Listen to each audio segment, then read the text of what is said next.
Hey guys, welcome to another episode of Nick's Video Game Collecting Show. Today we're going to talk about the Atari Lynx. The Atari Lynx is a handheld that was sold by Atari back in the early 90s that was a competitor to the Game Boy.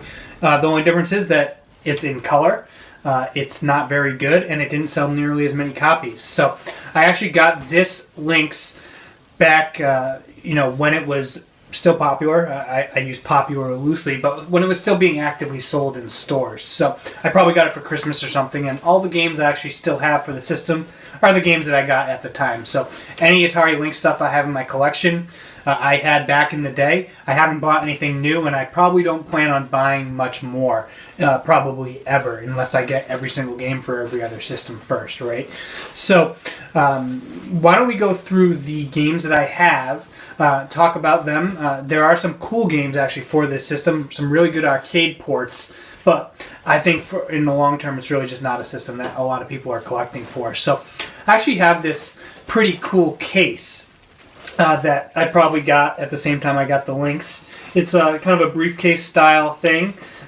You open it up, and a lot of cool compartments that really make it easy to take your Lynx portable, because the system itself actually wasn't making it very easy to be portable. So you've got some sleeves for the games themselves. You can see how the games look. They're really thin cartridges, similar to the Hue cards for the TurboGrafx, but thicker and shorter.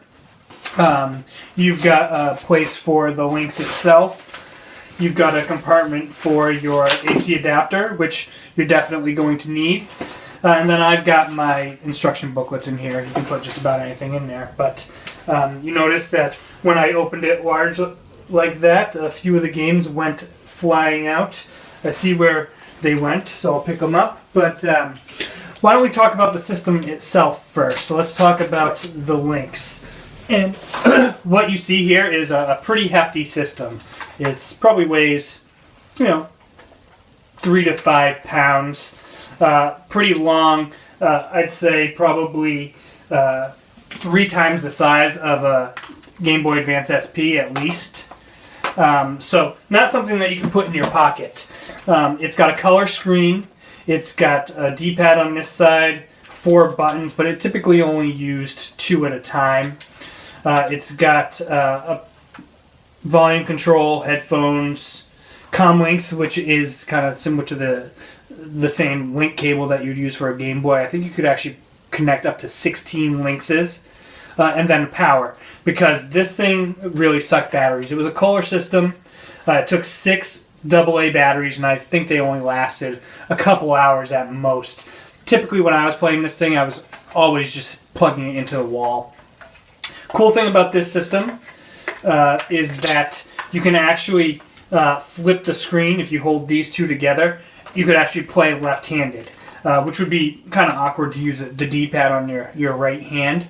But it is an option for those that think that's a good way to play. You also have the typical AC adapter, heavy box here. You plug it into the wall and you can play for as long as you wish. That's typically how I would play. I would plug it in and sit on my parents' couch and play through some of these games, which are actually pretty cool, and I want to show you. So I've got 4 games for the Lynx, and I'll kind of walk you through each of those. Mostly this was known for some actually pretty good arcade ports.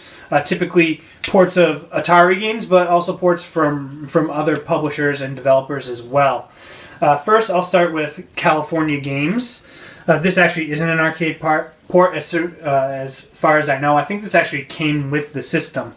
It's got a few different mini games. It's got BMX, surfing, and it's got hacky sack. I didn't like surfing. I found it really difficult to control, similar to the surfing in TNC Surf Designs for the NES. I actually really like playing hacky sack. It's really just see how long you can keep the ball in the air. You can do little twists. You can do all that type of stuff. And then BMX is kind of a side scroller. I did like playing that, and you get through kind of a dirt bike type track, but on a BMX you do little jumps, and I think you can actually do a flip as well. Next we have Paperboy, which is a really good port of the arcade game. Obviously, in the arcade you have handlebars that you ride on or that you use for your controls. And really the goal here is to get through a week and try to deliver the papers to your subscribers so you can get more subscribers, as well as kind of vandalize the houses of the people that aren't subscribing to your paper. So pretty fun arcade-style game. I would play this a lot. I don't think I ever really got past Thursday because you would just miss a lot of houses. There'd be people coming out. Axe murderers would come out. There'd be people breakdancing in the street. There'd be somebody mowing their lawn. Very difficult. The controls aren't that great because obviously in the arcade it was designed for a handlebar style control. But still a pretty fun game to play and try to get your high score that I definitely recommend. Next we have Rygar. You may remember Rygar from the NES game. This game's actually based on the Rygar, I believe it is an arcade game, similar to Rastin, which you may have played. It's a really good arcade port. I think there's like 50 levels or so. I played this quite a bit. And you go through and you have different enemies that you can jump on, but you also throw your shield, kind of like a yo-yo. And you just go through stage after stage. Really good graphics, beautiful waterfall backgrounds, good music. And then at the end of every stage, it kind of totals up your score, and you keep on moving on. But this is a really good arcade port, which is really what I think is the Atari Lynx is really known for. Speaking of that, we've got Ninja Gaiden. Again, the more popular version of Ninja Gaiden would be the versions that you would play for the NES. There were 3 Ninja Gaiden versions for regular Nintendo.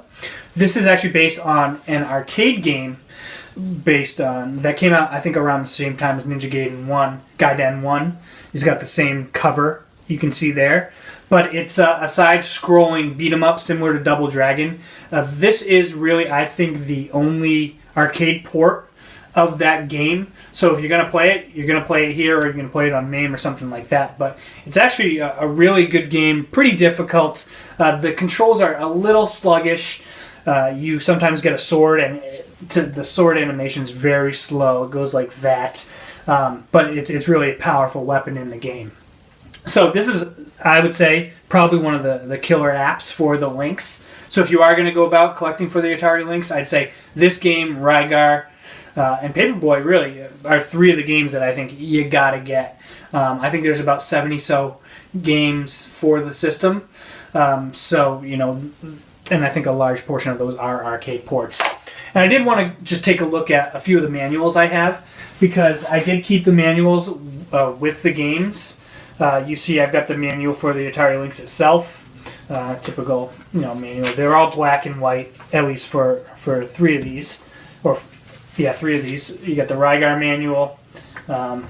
Pretty simple. Not too many pictures. But, it's nice to get this type of stuff because you just don't get manuals in games anymore. Paperboy. And then you've got California Games, which is a bit bigger and is folded for some reason. I guess I did that myself. A description of the half-pipe stage, which I forgot to tell you about, which really stinks. It's very difficult to control. But, a fun game to tool around with for a little bit.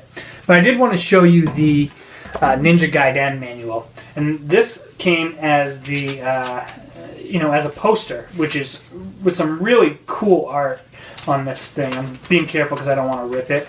But, this is something I'd like to hang, if it wasn't all kind of folded up. This is something I'd like to hang someday, right? Really good illustration of the same cover of the NES manual. But on the back here, you've got an illustrated version of the story, and as well as the controls. So it talks about getting started, so press the B button to kick an enemy. For some reason, Ryu's kind of got a white, I don't know what you call that, ninja outfit that he wears, but in the game it's bluish, grayish, like it would be on the cover or in the NES games themselves. You got the enemy here, you've got points, you've got a description of the 4 stages. I really like this stage here where you play this huge playing cards. It's a little bit different than the arcade, which I have played. They had one at Pizza Hut in Somerset, Mass. when I was a kid for a little while. In some of the stages, you kind of have to fight among cars going by, and I don't think you really have that in this version of the game. Obviously, it's a 8-bit system, but the graphics look better than than what I would consider 8-bit. Somewhere between 8-bit and 16-bit, I would say.